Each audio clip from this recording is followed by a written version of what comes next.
First of all, Mr. Eastwood, it's an honor to meet you. I'm a gigantic fan of how films are made, and I'm very curious how you shot the sequences when the plane hits the Hudson. Hanks and Eckhart are in that cockpit. How are you making it look like they're actually going down, hitting water? How do you film that?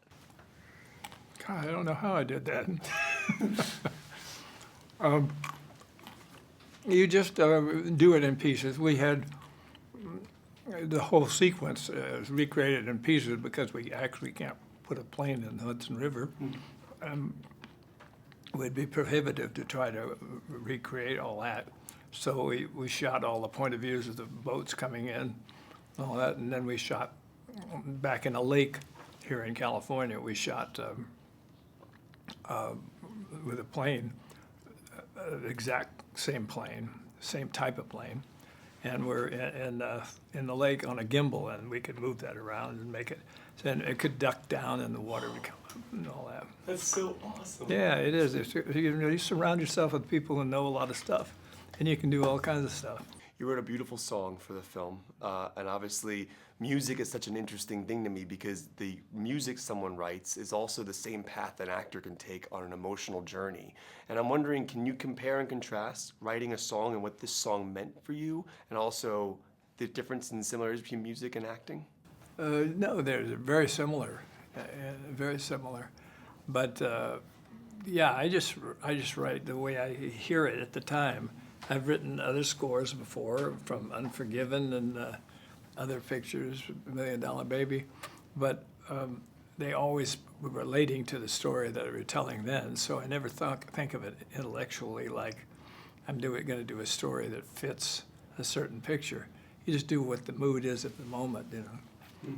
And so that's how it goes for me. Other people maybe differently. Do you take things from those filmmakers you worked with in regards to like Sergio Leone? Do you remember what you learned on that set that you utilize here making? Well, it's just a lifetime of looking at other pictures as a kid up till now, and you just watch people, and even now, that reason I keep working is I figure every picture I learn something on.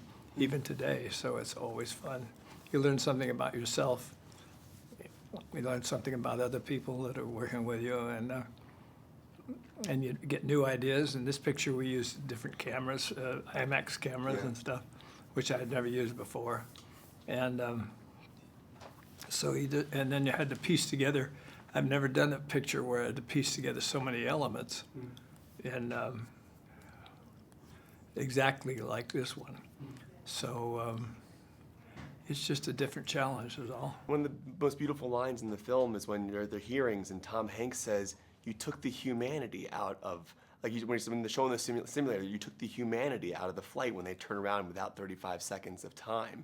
And I was wondering, as you as an actor and also director, how much of your humanity obviously comes into a performance or a film that you're making? Because you're telling a story, you're playing somebody, but how much of you is there? Well, you're always there, whether it's got humanity or not, in the eyes of the beholder.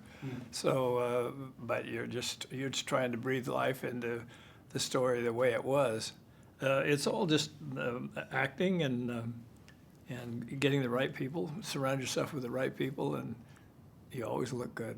Thank you for this movie. Thank you for the 24-minute line at the end that made me cry, because just the idea of the bad things that have happened in New York with 9/11, and then you see this story, and it's like, because New York's my favorite place on the planet, so it just really kind of hit me. Yeah, no, it is.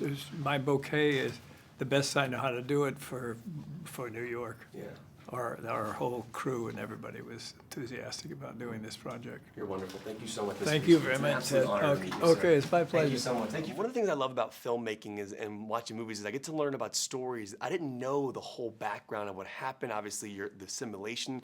But when you're sitting in a theater watching Tom Hanks play you, what does that feel like to see someone play you? And do you learn things about yourself at all, mannerisms-wise, that maybe Hanks picked up on? Oh, sure, absolutely. First of all, it's almost an out-of-body experience the first time I watched the film, to see someone else portraying me and saying my words. It's like, wait a minute, that's me, but that's not me, and it's kind of weird. But you're right. I began to notice things about, did I move my hands, or how much did I blink or something, you know, about the little things that he does to portray me. that aren't things you really think about, but in aggregate, they really, as a whole, mean that it seems like Sully. So it seems true, it seems real. He's an amazing, he's obviously watched a lot of film to be able to craft that portrayal in such a way that it seems real. He's obviously watched a lot of film to be able to craft that portrayal in such a way that it seems real. It was phenomenal. And, you know, it's interesting to me because we see the bird strike and we see the landing from multiple angles in the film. We see it from the passengers, the cockpit, the people watching it from their buildings. And obviously what's fascinating is the 35-second thing that you add in the hearings so they can actually tell that you couldn't have gotten back to LaGuardia. Right. I'm wondering, I know you've probably been asked this a lot, but the moment those birds struck and you're sitting there trying to figure out what to do and go back, I know that you're thinking about how to fix it, but what else comes into your mind? Do you think about your family, your kids? Like No, not at all. Not at all? Not once. Wow. I never had a single extraneous thought during those entire 208 seconds. It never occurred to me to do so. I wouldn't do so. That would be completely out of character. I knew immediately that this was going to be the ultimate challenge of a lifetime. Unlike any other challenge I'd ever faced, it was going to be the hardest day, worst day of my life. And I had to focus clearly only on flying the airplane and solving these problems one at a time until they'd finally all been solved. So I never thought about my family. I didn't think specifically about the passengers. I just thought about flying the airplane well, choosing the proper point on the Earth for our flight path to intercept the Earth, which it eventually would in just a short amount of time. As you hit that water, did you know that everything was not going to be okay? But did you know that the way you came in, the angle you came in, did you know that it was going to be okay? That you were going to land it in such a way where it would stay afloat? Well, in our flight simulators, it's not possible to practice a water landing. They aren't programmed for it. So the only training we'd ever gotten for a water landing was a theoretical classroom discussion. So we'd never had a chance to practice doing this before. But even given that, I was confident at the outset that I could find a way to do it. And if I found a way to deliver the aircraft to the surface intact, it would float long enough for us to be rescued. And that's in fact what happened. So I knew without thrust it was going to be a much more rapid descent, a harder landing than normal. I just didn't know how hard. And so once we had landed and stopped in the river, and the airplane was obviously stable, it was floating, and it was intact, and everyone, based upon the forces that we felt, was probably still okay. And the most amazing coincidence, Jeff Skiles, our first officer, and I turned to each other in the cockpit at the same time, said, "Well, that wasn't as bad as I thought." Really? We did, but then we immediately got up and opened the door and commanded the word evacuate. Wow. You know, one of the most fascinating things to me about the film is when Tom Hanks, as you, goes to the hearings and he says, you took the humanity out of that moment. Like with the simulator, you took all the human connection, the thought process, you just turned the plane around. That's not what happened.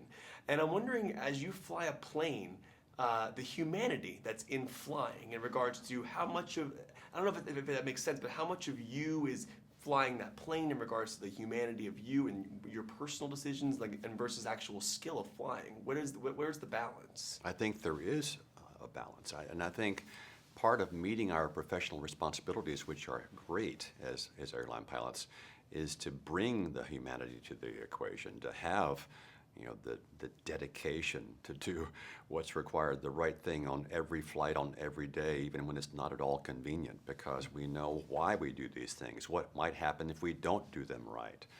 And that's true in every protocol and every job description of an aviation professional. And so it's that humanity that we bring to the job, I think, that helps make aviation so safe. It's not just, you know, doing specific things. It's the professional attitude, the discipline and diligence that are required to do this is what makes aviation as safe as it is now. And pardon me for not knowing this information, but did you ever fly again after this incident? And I'm actually just curious. I didn't look that up. I was just curious if you did. Yeah, I did go back to flying. It was important that I do, and I wanted to. And it was actually an easy thing to do once I'd gotten past the PTSD stage and my sleep cycles were normal again, and went back and got retrained and recurrent. And I did fly again with our first officer from the famous flight, Jeff Skiles, when I came back to work. And again, I flew with him on my last flight, my retirement flight, a year later. Wow, that's amazing. This is an absolute honor to sit across from you. Thank you so much. Thank you for Great talking with you, Great Kevin. talking with you too. Thank you. You spent a lot of time in this movie on the phone with Tom Hanks' The entire character. time, yes. Are any of those conversations ever happening between you and Tom Hanks? He was on the other end. Every time? Yes, and I was on the other end for him. That's very cool Yeah. because generally speaking in movies, they have like a AD or someone offset. That's right. That's right, they do. So Yeah, now where were you physically? when he was on the phone with me, I was at home, most of the time in my pajamas. That's amazing. With a book and something. And then when I was in Atlanta filming, he was at home here in Los Angeles, with a newspaper and a cup of coffee.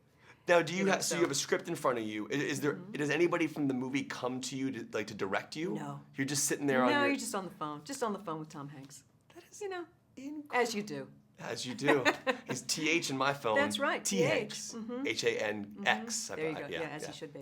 You know, obviously you watch this film, obviously from a perspective, people think they know the full story, but there's so much going on, and the way Eastwood directs it non-linearly is so fascinating. Yeah. But you've worked with some of the greatest filmmakers of all time, including Eastwood, and I'm wondering, do you pull things from other directors and use them on a set like this, or do you just solely work with Eastwood as him as a director? Do you gather things? Well, I think you probably gather experiences and use them whether you're conscious of it or not. But I certainly can say that what I have learned from Clint, I've applied almost everywhere. Can I ask And what specifically? Sure. I worked with him right after I'd gotten out of school on a movie called Absolute Power. Yeah. And I had very little film experience at that point. But I realized very quickly that this was a man who worked fast, that you had to be very prepared, and that you had to be very relaxed in order to, give him something that was worthy of the movie. Because a lot of times you'll have to shake off 4 or 5 takes just to get the nerves out. And there's no time to do that on a Clint movie. So you have to learn how to be relaxed and ready to go from the first take, because there's usually only 1 or 2. So I learned very quickly, okay, I have to be, this is what's expected of me on this set, so learn how to do it. And it was an invaluable lesson. So the ability to teach yourself how to relax in a chaotic environment is sort of invaluable. When you have that 1 or 2 take option, if you don't feel like you got it, can you go to Clint Eastwood and say, and will he let you do another one? Yes, but I always trust him. He's watching it more than I'm not. So if he feels he has it and he wants to move on, he'll move on, unless I really feel badly about it. But I don't think it's I tend to surrender when I'm around Clint. You just agree that he must have gotten the take that he knows what he wants. Of course. I'm wondering how the actual landing sequence worked and how they made it look like you were actually impacting water. Were you on a gimbal? Was there a green screen? How did the Eastwood shoot that? We were in several different places doing it. Yeah, one time we were on a gimbal. Another time, they disassembled an A320, shipped it to Universal Studios, put it in a pool, and then reassembled it in a pool. So we had it's really amazing. So we had the actual body. We flooded that with water. I don't know if it was on a gimbal or not, but it did move, and we were in the cockpit. And then you have it was interesting about this because it really was like the wonder of movies. We had these huge, I don't know what you would call them, but they were churning up the water.